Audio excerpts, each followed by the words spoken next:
Pada bulan November 1971, kegembiraan mengalir di antara sekelompok siswa dari sekolah Ainsley Park saat mereka mendaki melintasi medan menakjubkan dataran tinggi Cairngorm yang luas di Skotlandia. Namun, kelompok yang berjumlah 17 orang ini tidak menyangka bahwa perjalanan tahunan yang awalnya penuh kegembiraan itu akan dengan cepat berubah menjadi serangkaian peristiwa yang semakin memburuk, yang akhirnya berpuncak pada tragedi memilukan yang mengguncang dunia mereka hingga ke akar-akarnya. Dikenal karena keindahannya yang menakjubkan, cuacanya yang brutal, dan keanekaragaman hayatinya yang unik, dataran tinggi itu menjanjikan pengalaman yang tak terlupakan. Namun, perjalanan ini akan menguji ketahanan mereka, menantang kemampuan bertahan hidup mereka, dan pada akhirnya membawa mereka pada perjuangan putus asa demi hidup dalam kecelakaan pendakian terburuk di Britania. Sebelum kita mulai, sedikit peringatan.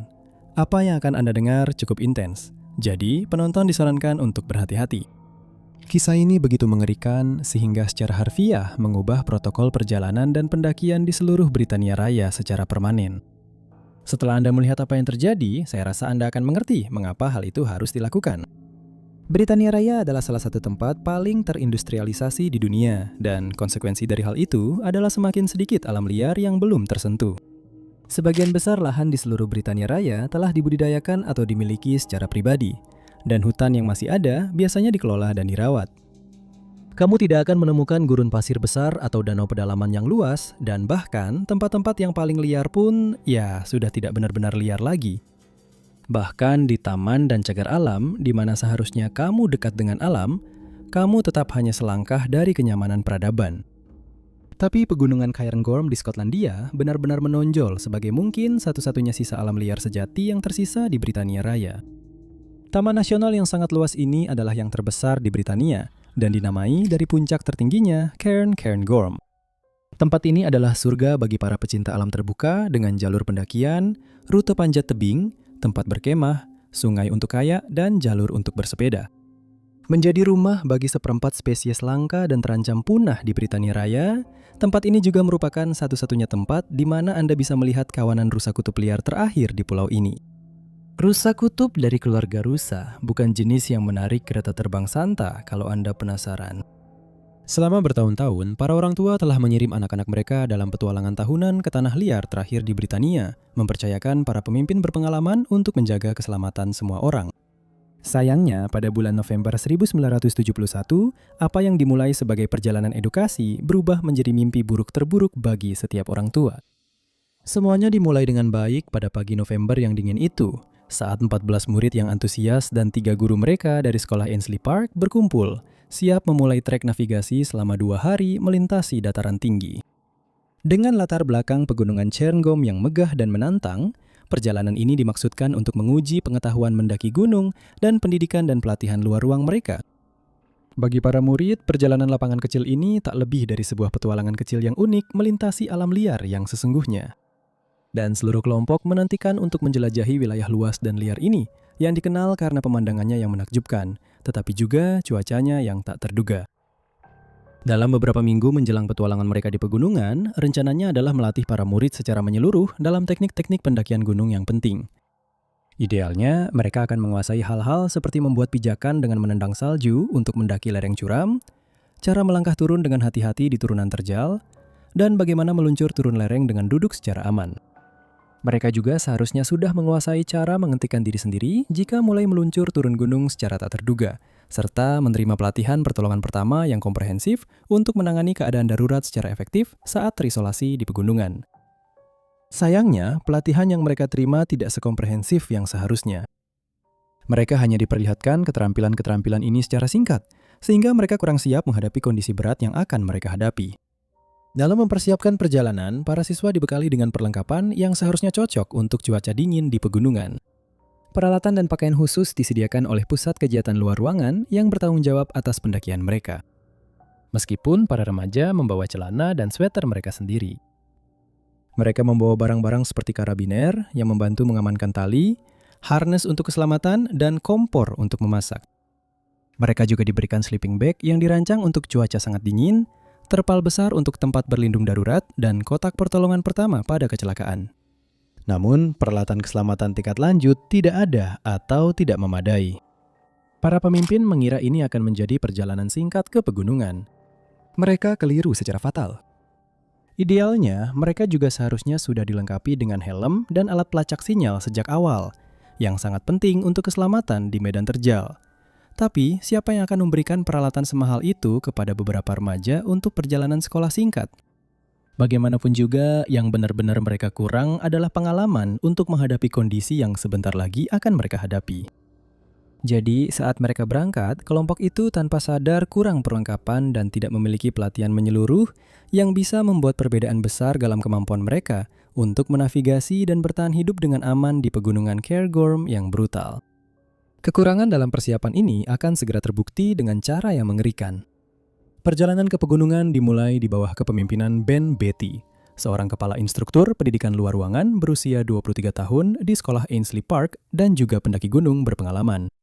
Meskipun sudah berpengalaman dalam kondisi cuaca yang baik, perjalanan ini akan menguji keahliannya sampai melampaui batas.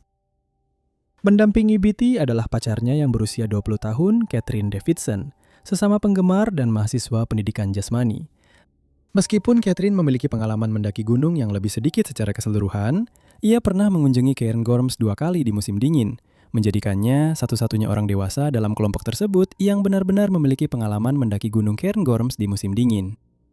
Pemimpin lain yang menjadi bagian dari kelompok tersebut adalah Sheila Sunderland yang berusia 18 tahun, seorang instruktur sukarelawan tanpa pengalaman di Cairngorm yang baru saja memulai tugas sukarela selama 3 minggu sebagai guru di Pusat Kegiatan Luar Ruangan Otoritas Pendidikan Edinburgh. Kelompok yang terdiri dari 3 orang ini bertugas mengawasi 14 siswa muda berusia antara 14 hingga 18 tahun, yang akan belajar keterampilan navigasi menggunakan peta dan kompas untuk pertama kalinya melalui skenario pendidikan yang dirancang agar terkendali. Beberapa bulan setelah insiden tersebut, muncul pertanyaan mengapa sekolah mengizinkan ekspedisi yang begitu berisiko tanpa memastikan pengawasan yang memadai dari orang-orang berpengalaman dan tanpa mempertimbangkan potensi cuaca ekstrim di Cairngorm selama musim dingin. Namun, pada pagi hari di bulan November itu, tidak ada yang mempertanyakan kemungkinan keselamatan perjalanan tersebut, dan rombongan pun berangkat. Keagungan medan di sini benar-benar menakjubkan. Pegunungan ini yang terbesar di Kepulauan Britania adalah negeri ajaib di ketinggian, menjulang lebih dari 4.000 kaki di puncak-puncaknya yang tertinggi seperti Ben Macdui. Salah satu ciri khas yang unik dari pegunungan ini adalah puncaknya yang datar seperti dataran tinggi, yang sangat berbeda dari puncak gunung yang tajam dan bergerigi yang biasanya ditemukan di tempat lain di dunia. Meskipun Cairngorm relatif mudah untuk didaki, panjang, jarak, dan perubahan cuaca yang ekstrim di puncak dataran tinggi membuatnya menjadi salah satu pegunungan paling menantang bagi para pendaki di Inggris Raya. Salju bisa turun kapan saja sepanjang tahun, dan tumpukan salju tetap ada sepanjang musim panas. Salah satu tantangan terbesar di Cairngorm adalah cuacanya, yang bisa sangat tidak terduga dan berubah dengan cepat, terutama saat Anda naik ke tempat yang lebih tinggi. Daerah dataran tinggi sering mengalami badai salju hebat, angin kencang, dan penurunan suhu yang tiba-tiba, yang bisa berbahaya bahkan bagi pendaki gunung paling berpengalaman sekalipun. Hal ini membuat navigasi menjadi sangat menantang, karena jarak pandang bisa menurun drastis hanya dalam hitungan menit. Di pegunungan sebesar itu, tersesat sangatlah mudah, bagi sebagian orang bahkan hampir tak terelakkan. Karena itu, ada tempat penampungan sementara yang dipasang untuk melindungi para pelancong dan pendaki yang terpisah jauh dari kelompok mereka atau yang terjebak badai di pegunungan. Gubuk-gubuk kecil sederhana ini dikenal sebagai bothy dan tersebar di perbukitan pegunungan tersebut. Bothy juga bisa digunakan sebagai tempat pertemuan atau tempat singgah saat melakukan pendakian selama beberapa hari. Dan semakin tinggi Anda mendaki, semakin penting keberadaan mereka. Sebagai bangunan sementara, mereka tidak mewah. Hanya beberapa tempat berlindung yang sangat sederhana yang terbuat dari lembaran logam, lumpur, dan batu. Salah satu tempat berlindung ini, khususnya Cairn Bothy, akan menjadi bagian yang sangat penting dari kisah ekspedisi ini. Pada tanggal 19 November ke-14, siswa dan guru mereka tiba di Pusat Kegiatan Luar Ruangan La Laganlia di Cairngorm. Pusat kegiatan luar ruangan tersebut sudah terbiasa menjadi tuan rumah bagi kelompok siswa yang ingin mendaki gunung. Dan disinilah pemimpin ketiga, Sheila Sunderland, yang berusia 18 tahun, bergabung dengan kelompok tersebut. Untuk memudahkan pengawasan selama pendakian, para remaja dibagi terlebih dahulu menjadi 2 kelompok. Dengan kelompok yang lebih mahir dipimpin oleh Beatty, sementara Catherine dan Sheila mengurus sisanya.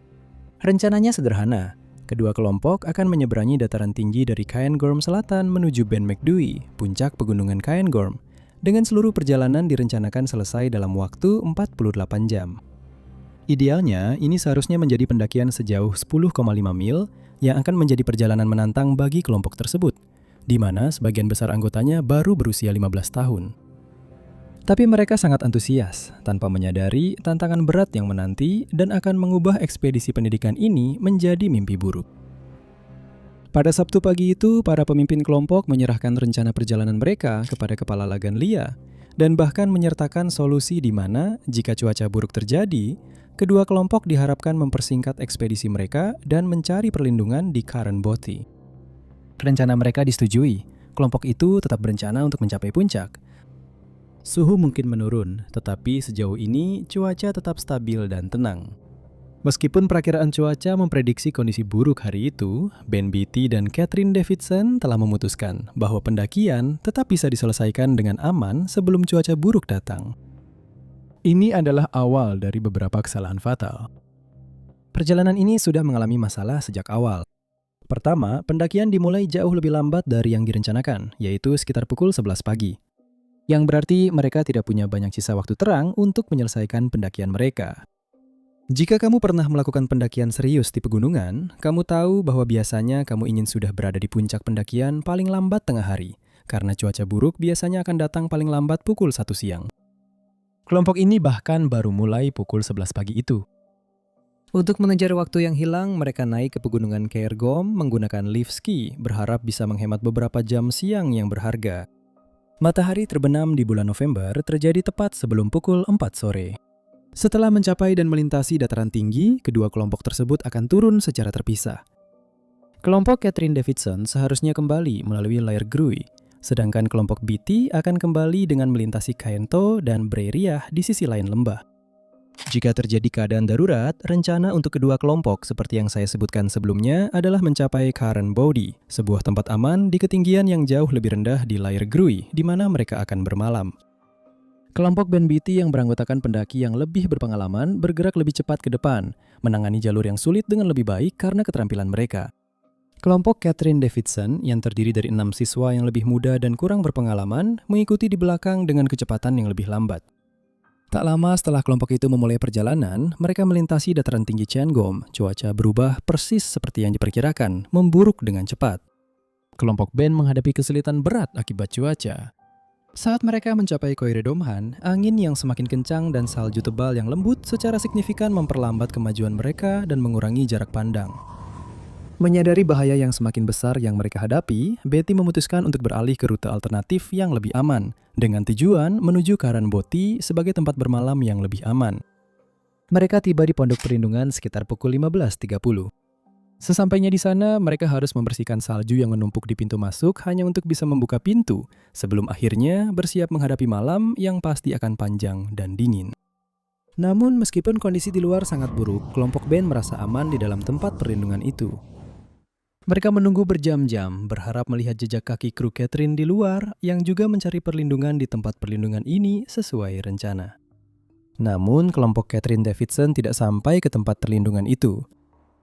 Betty yang memiliki banyak pengalaman mendaki dan panjat gunung di berbagai medan terjal seperti Irlandia, pegunungan Alpen, dan pantai barat Skotlandia. Awalnya, Betty berpikir bahwa kelompok Davidson mungkin memilih jalur lain, mungkin yang lebih mudah, menuju tempat perlindungan yang berbeda.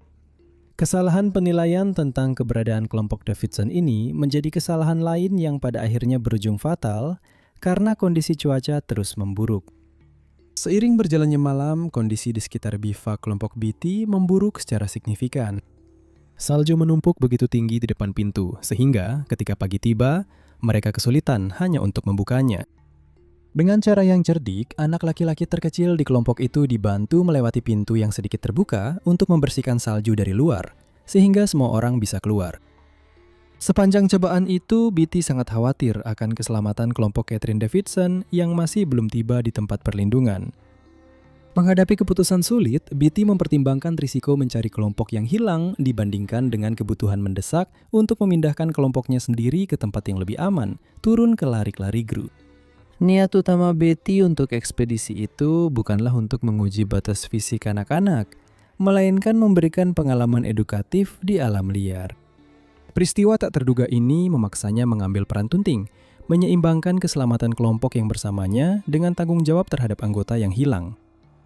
Setelah keluar dari tempat pelindungan setelah malam yang sulit, kelompok Betty berjuang untuk turun dari dataran tinggi karena salju yang tebal, menghadapi kondisi keras yang membuat perjalanan turun mereka sangat menantang.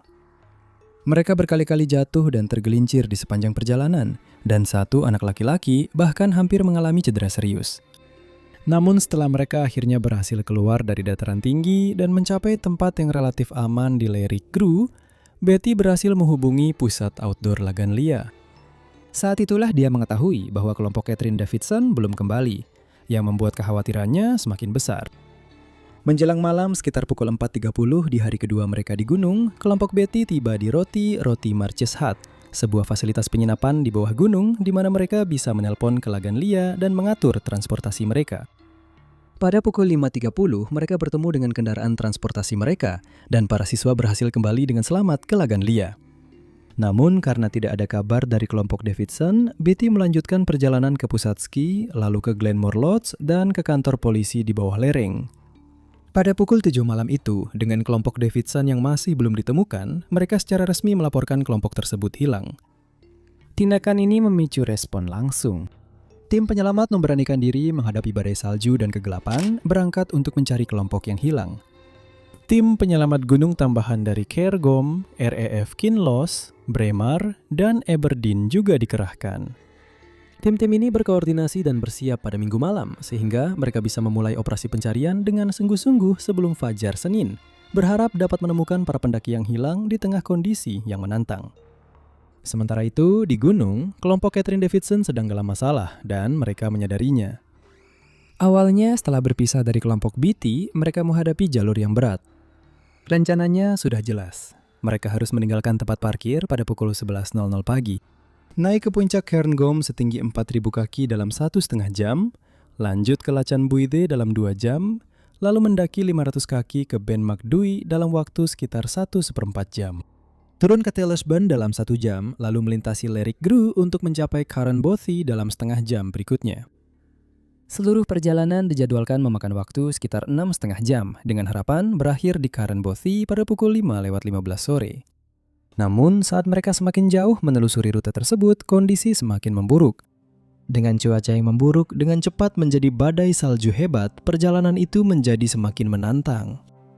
Waktu yang direncanakan mulai terganggu saat mereka menghadapi keterlambatan yang tak terduga, sehingga mempersulit navigasi dan kemajuan mereka. Setiap bagian dari pendakian memakan waktu lebih lama dari yang direncanakan, mengurangi waktu cadangan mereka terhadap dinginnya malam yang semakin mendekat dan cahaya yang semakin redup, mendorong mereka ke situasi berbahaya yang jauh dari keamanan Carnbothy. Dengan hanya sekitar 4 jam cahaya matahari tersisa, kelompok itu harus menempuh perjalanan berat sejauh 6 mil untuk mencapai tempat pelindungan yang telah direncanakan. Perjalanan itu menjadi semakin rumit karena angin kencang, bahaya umum di daerah pegunungan, yang dapat mengubah pendakian sederhana sekalipun menjadi usaha yang berbahaya. Pada akhir pekan itu, situasinya semakin memburuk karena salju yang sangat lembut, sehingga kelompok itu tidak bisa menggali tempat pelindungan atau lubang yang efektif untuk pelindungan. Kombinasi salju yang lembut dan angin yang menusuk menembus peralatan serta perlengkapan tidur mereka, menghilangkan sifat isolasi dan memicu siklus dingin serta basah yang sulit diputus. Bagi 6 anak yang terdampar di Cairngorm, di tengah badai salju terburuk yang melanda pegunungan selama bertahun-tahun, hal ini terbukti fatal. Pada Sabtu sore yang menentukan itu, di tengah badai salju yang mengamuk, Catherine Davidson membuat keputusan penting untuk meninggalkan rute yang telah direncanakan. Cuaca yang semakin memburuk dan kecemasan yang semakin besar dari para murid mendorong Catherine untuk mencari jalur alternatif. Alih-alih langsung menuju tempat perlindungan yang ada, Catherine mencoba menuruni bukit berharap menemukan tempat perlindungan lain di dekat sana. Sayangnya, salju telah menghapus jejak lokasi tempat perlindungan di sekitar sana, sehingga mustahil untuk ditemukan, dan pada akhirnya memaksa Davidson untuk menyerah mencapai Cairn. Karena tidak ada pilihan lain, Davidson memutuskan untuk bersiap bermalam di alam terbuka di area yang tanpa ia sadari ternyata rawan penumpukan salju tebal. Keputusan ini kemudian dikritik oleh John Duff, pemimpin tim penyelamat Gunung Braemar, yang mencatat bahwa mencoba bermalam di alam terbuka saat musim dingin dalam kondisi seperti itu di dataran tinggi Cairngorm sangat berisiko dan seharusnya hanya dipertimbangkan sebagai pilihan terakhir. Duff juga menyoroti perencanaan ekspedisi secara keseluruhan, menganggapnya kelewat ambisius untuk remaja dan menempatkan tanggung jawab pada mereka yang merencanakan dan menyetujui perjalanan tersebut. Saat malam tiba, kelompok tersebut berdesakan bersama di dalam kantong tidur dan kantong bivak, menggunakan dinding salju untuk sedikit perlindungan dari cuaca. Awalnya, mereka berhasil menjaga semangat mereka. Namun saat salju terus menumpuk, kepanikan mulai muncul karena ketakutan akan terkubur hidup-hidup. Pada Minggu pagi, situasinya sudah menjadi sangat genting. Seorang anak laki-laki terdengar berteriak dari bawah salju, dan Sheila Sunderland nyaris tidak sadarkan diri. Meskipun Catherine Davidson dan salah satu anak laki-laki mencoba mencari bantuan, salju yang sangat tebal memaksa mereka kembali, sehingga mereka tidak punya pilihan lain selain menunggu, terjebak, dan semakin putus asa. Sepanjang hari Minggu itu, badai salju tidak menunjukkan belas kasihan, dan saat malam menyelimuti pegunungan, kelompok itu samar-samar dapat melihat suara tim pencari di kejauhan. Meskipun mereka berusaha memberi sinyal untuk meminta bantuan, suara mereka tertelan oleh angin yang menderu, dan suara darurat mereka sendiri telah hilang tertimbun salju. Malam kedua di pegunungan itu terasa sangat mengerikan, karena para remaja semakin linglung akibat kedinginan dan situasi mereka semakin memburuk dari jam ke jam. Menjelang fajar pada hari Senin, kenyataan pahit mulai terasa.